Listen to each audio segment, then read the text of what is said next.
Hey, Renter Retires, it's Adam Schroeder here with another episode. I am joined today by one of our providers. His name is Eric, and we're going to be talking about the markets that he's in. You may have noticed some new stuff up in Indiana and Iowa, and so you might be wondering what's going on there that makes us want to invest. So we're going to dive into that today. So Eric, thanks for joining me. Yeah, thanks so much for having me on. I appreciate it. Absolutely. So, we know what Turnkey is. Most of the people listening know what Turnkey is, but tell us kind of when it comes to your rehabs before we dive into the markets, kind of what do you do to make it the most, owner friendly place that tenants are going to want to move into? So, the most important thing for us on that front is to minimize turn costs whenever possible. So, and then CapEx items. So, when I say turn costs, we try to avoid using carpet at all costs because almost every tenant ruins carpet. So we always try to put the more durable hard surface flooring. Most people know LVP and tile are kind of the most durable and least, I guess, expensive because hardwoods obviously get a little bit pricier. So we'll do as much as we can on durability, and then we'll look at the CapEx items, obviously roof, HVAC, windows, maybe a water heater would probably be some of your high-end items on that front. And then we try to put granite countertops even in the lowest price points. For one, it helps it run out faster, but it's also far more durable, where one little water leak doesn't ruin your entire laminate countertop. So we think the price difference is worth putting the granite in. So anything about whatever we can do to add durability, that's what we work to do. And so minimizing future expenses is good for everybody. Yeah. So let's dive into, well, first off, before we do that, how long have you been doing it? I've been doing this since 2009. So I guess, man, I'm an antique. I see some gray. You see the grays here? That's for a reason. So Your business can drive. yeah, Business can drive a car legally. about 15 years in one form or fashion. I've worked a lot with institutional investors as well. So when all the big REITs were buying, I live in Atlanta, and it was a huge market for them. So we did a ton of working deals for the REITs. Actually own a maintenance and renovation company here in Atlanta. So I'm very familiar with that aspect of the turnkey real estate as well. Yeah. So one of the things when we were talking initially about kind of your move to Indiana and Iowa, you mentioned that you went above and beyond. You didn't find new teams. Tell people a little bit about how you went about expanding into new markets, because I think that's a unique thing you did. Yeah, well, I've got a business partner who does all the on the ground work. I'm based out of Atlanta, and he does the majority of our traveling and on site oversight. So that's a huge aspect. For one, have someone who knows the business as well as you do, and is willing to be on site and travel as much as he is. So that's a key factor. And then I've actually got, because we have a renovation company here, I've got a ton of crews in Atlanta. As of about 2 years ago, when the rates started going up, became a lot slower, and so I was able to move crews to these other markets. And so I own some properties myself in these markets, and I'll continue to buy and hold. So I just put them up in one of my units, and then they're out and about. And these are people I've worked with for, let's see, what year were we in? We're 25, so 6-7 years. So these are trusted crews of mine. They know the expectation, they know the specs, and so it's able to be a much more seamless process.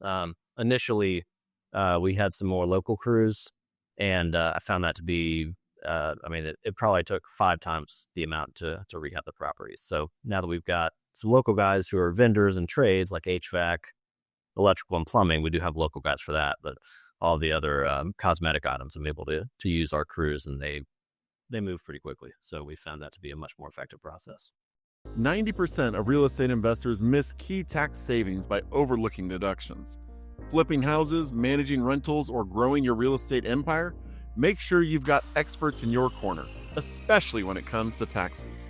That's why we turned to Nevada Corporate Headquarters, the experts who help us reduce taxes and set up our real estate LLCs. With 35 plus years of experience and 17,000 5-star reviews, Nevada Corporate Headquarters helps you manage properties across states, navigate tax laws, and protect your assets, all with a real estate LLC. Visit NCHinc.com turnkey.com/RTR to schedule a free real estate LLC formation and tax consultation. Plus, receive a free guide to safeguarding your assets.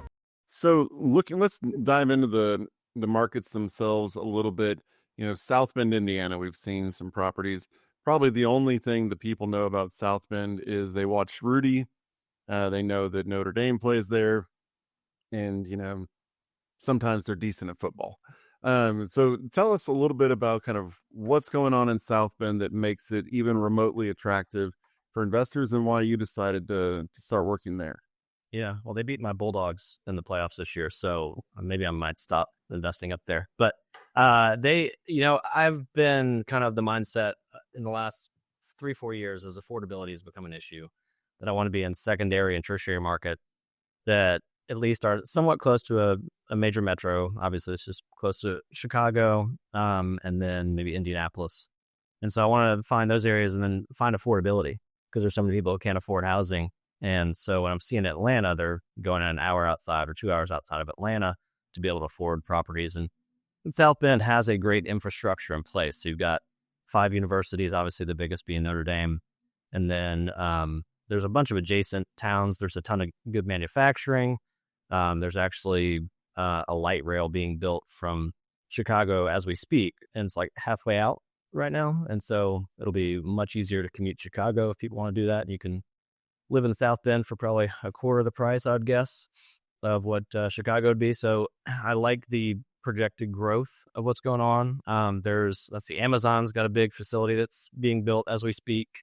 There's a new battery plant that's coming in New Carlisle, which is like 15 minutes west. There's just a lot of good growth. And then the east side of South Bend is basically someplace called Mishawaka. And they're doing a ton on the river over there. And so there's a big riverfront push. A lot of younger people are starting to stick around as opposed to go maybe to Chicago or whatever it may be. So with that, and Notre Dame is pushing a big economic push on infrastructure. And so I'm just seeing the growth potential. I'm seeing the improvement in a lot of these areas that 5 years ago I probably wouldn't have bought in, but now they're like, hey, these aren't bad. And so I'm continuing to see area gentrification and a real positive move overall. Yeah. So who are the average tenants then? I mean, you talked about, people commuting to Chicago, all the other things that are going on. Kind of what's the tenant profile that you're seeing in your properties, other than they work for you? Yeah. It's not those, they don't pay well. But the just local workforce. So we don't do students typically. Notre Dame has their entire undergrad that has to be on campus. And I think so just grad students, which isn't a whole lot, can live off campus, I believe. And so it's more local workforce. Like one of our tenants right now, I know she works for an Elkhart, which is like 20 minutes east. And then we've got, I think 3 managers of various restaurants. I know at 3 different properties. Just trying to think of the actual tenants off the cuff. Got 2 contractors, not the ones that I employ, that work for us. So it's just a variety of local. I don't have anybody that I'm aware of that's like commuting to Chicago, for example. But we're focused more on the workforce housing. Those folks are probably in the higher end product that probably didn't cash flow quite as well as the products that we have. Yeah. And I think one of the things that people are loving, and one of the reasons that the inventory isn't lasting all that long, is that a lot of your properties come leased. So that's a nice bonus that you have going on there. So yeah, one other quick note along those lines. I've got an amazing property manager there. Lee and his team do a great job, and that's actually a large reason why I've continued to grow and push in this market, because if you don't have a great property manager, it can be tough. And so I think Lee and his team do a great job. And so I've got I think 30 to 35 active doors that I'm holding myself. And then, there are a few properties that we're looking to turn over just so we can free up more capital. And so I've been very happy with them. It's always important to know that. Hey, renter-a-tires, what did you learn about rich people growing up? That they were just lucky or something? Believe it or not, that's actually the kind of thinking that could block you from building real wealth. Crazy, right? So how about you stop sabotaging yourself with that way of thinking? Tanisha Souza broke it all down for you. She's the one behind the Income Snowball, a very cool way to create passive income faster than you thought possible, like work optional fast. And guess what? She just published a book about it. You can check it out at creatingyourinComesnowball.com.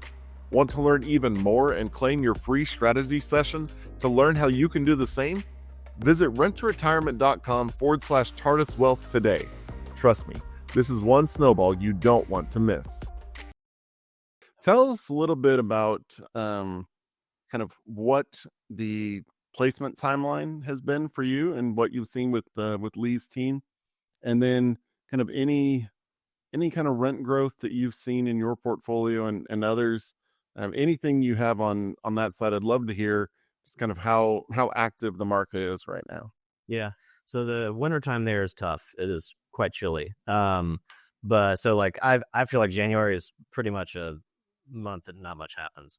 Outside of January, we're under 30 days for all of our tenant placements. And most of them, I would say, once they're completed, have like 2 weeks to find somebody. And then if we do go the housing authority route or the Section 8 route, it takes another week or two to get the various inspections. We probably do that on, I'd say, 10-15% of our properties. There's just kind of what it amounts to in terms of who applies and who we take. We don't necessarily target it, but we also don't not target it, I guess. If it's a good quality tenant, then we're okay with it. So they've been great on that front. They do a lot of inspections. So Lee is really good about going out to the properties and walking them just to ensure that the tenants are taking good care of them, which a lot of property managers, I think, kind of forego that process or try to charge you a lot. That's built in. And then trying to think of the market as a whole. So what I've seen, there was a lot of growth from 20 to 24. So I would estimate on my portfolio, we probably 30% growth in terms of rent rates, 33 maybe. And then above and beyond, I've seen more of a flattening out recently, which I think is kind of nationwide, frankly. So I've seen that flatten out some, but we're still getting really good action in that they're placing tenants quickly. We do try to have a superior product. So you'll see a lot of properties in South Bend in particular are pretty run down. And so those will not move as quickly, but the product that we put out there rents quickly. Yeah, I always have to remind people whenever they look at rent comps, like you really need to talk to the property manager at least a little bit, because turnkey properties don't rent at the same rate as the random properties you see up on Zillow. Yeah, I mean, we do it right. I mean, the stainless and the granites, all the LVP, all that stuff makes a significant difference in the ultimate rent rate you're going to get. Yep, that'll shorten your timeline for renting. It'll increase the rents that you can get. It's a whole different ballgame. You can't just go off of. I always tell people, if they come to me with like a rentometer or rentometer, however you say it, one of those reports, and they're like, well, this is the average rent. I was like, yeah, we don't operate in the average rent. Look at the 75 to 95 percentile, because that's where we're operating. And I don't mind being a little under market, $25, or keep people happy, keep vacancy low. So I'm okay doing that, but I certainly don't want to be where the rough tenants are going into because they can't afford anything else. Because there's a lot of people that need us to do this work to improve the housing for all the locals. Looking for an edge in real estate? For over 30 years, RealSource Residential has pioneered research on real estate cycles and market timing. They don't just follow trends. They identify them with analytics to pinpoint high-growth markets. RealSource Residential offers access to invest in prime multifamily opportunities where underperforming properties are transformed to unlock value and maximize passive income. Visit www.realsourceresidential.com/RTR to subscribe for real estate insights, market reports, exclusive opportunities, and tools to grow your wealth with confidence. RealSource Residential, where experience meets innovation and investors come first. Now, South Bend isn't the only place that you're providing inventory for our investors. Talk a little bit about kind of what you're doing out in Iowa. Yeah, so it's basically the Quad Cities area, which is Davenport, Rock Island, and that little corridor. It's the border of Iowa and Illinois. And similar to South Bend, we just like the demographics. It's on the river. and they've been doing a lot of work on the river over in Davenport as well. Davenport has a ton of Fortune 500 companies. John Deere has their headquarters there. There's Tyson. There's a big hospital system, actually both in South Bend and Davenport, which is always important to us. It's a couple hours from St. Louis and Chicago, so it kind of fits the boxes for us, and it's a market that we feel is improving. Like Palmer Chiropractic is headquarters there, so even my dad's a chiropractor. I definitely heard about Palmer, and so we've liked it. There's a solid growth pattern there in terms of improvement, and like the city's got a dream program that they're doing. So there's like a 8 blocks wide radius and about 15 to 20 blocks in some of the areas that are a little bit rougher, where the city is going in and pitched in half of the rehab to be able to renovate products, who are then being sold to an end user, not an investor in that particular instance, but they're working hard on improving the area, which is important to us. And so if the city's on board with that, we know that we're going to be in much better standing there. So and they kind of created their own opportunity zone. Yeah, essentially. Yep.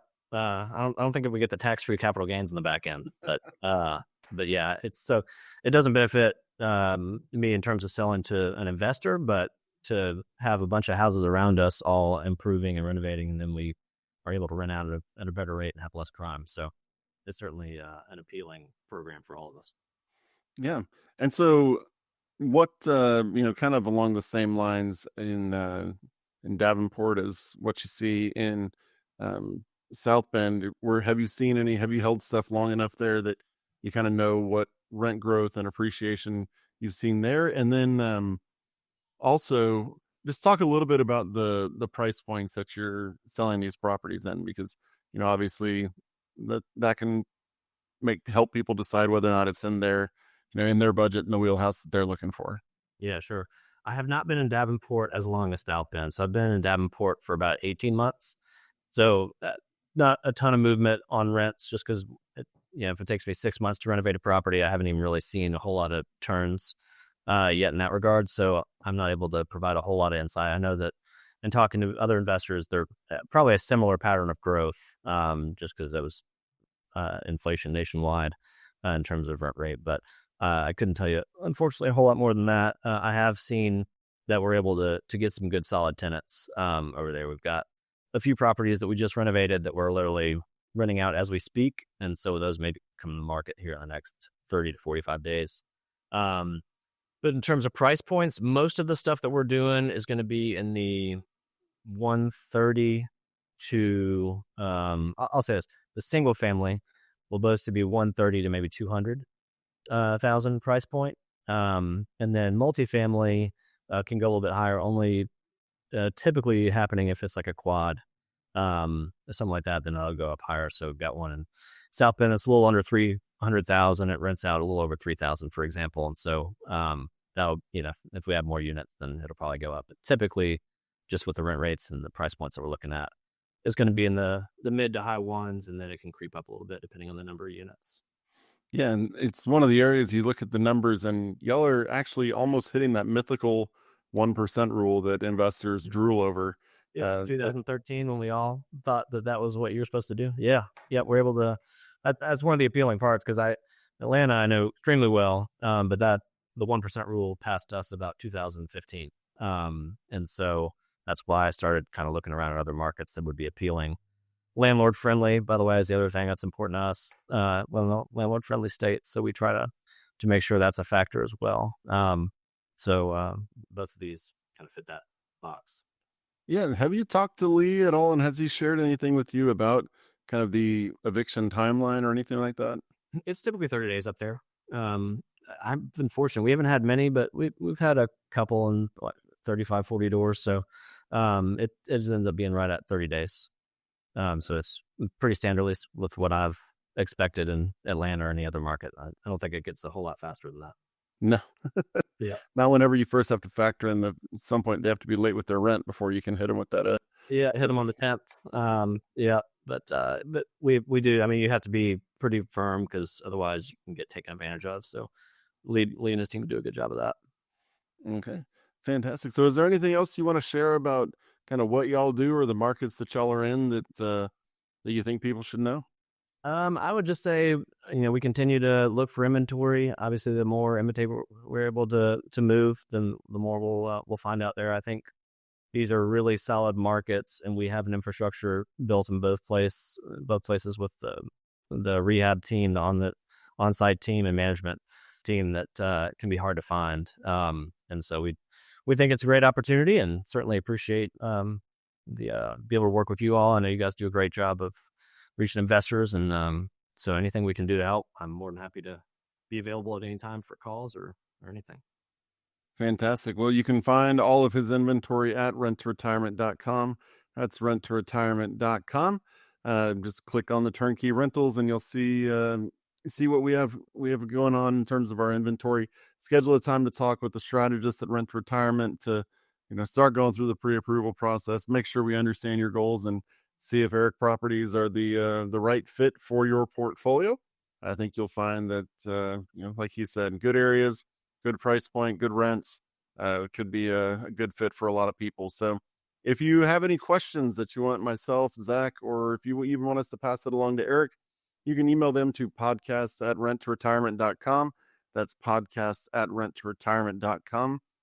If it's for Zach or myself, we might answer it in a future episode. So feel free to keep sending those on in to podcast@renttoretirement.com. Really appreciate the time y'all spend educating yourselves today. Talk to you on the next episode. Thanks, Adam. Thanks for watching the Rent to Retirement YouTube channel. Check out some of our other videos, like this one, or this one here.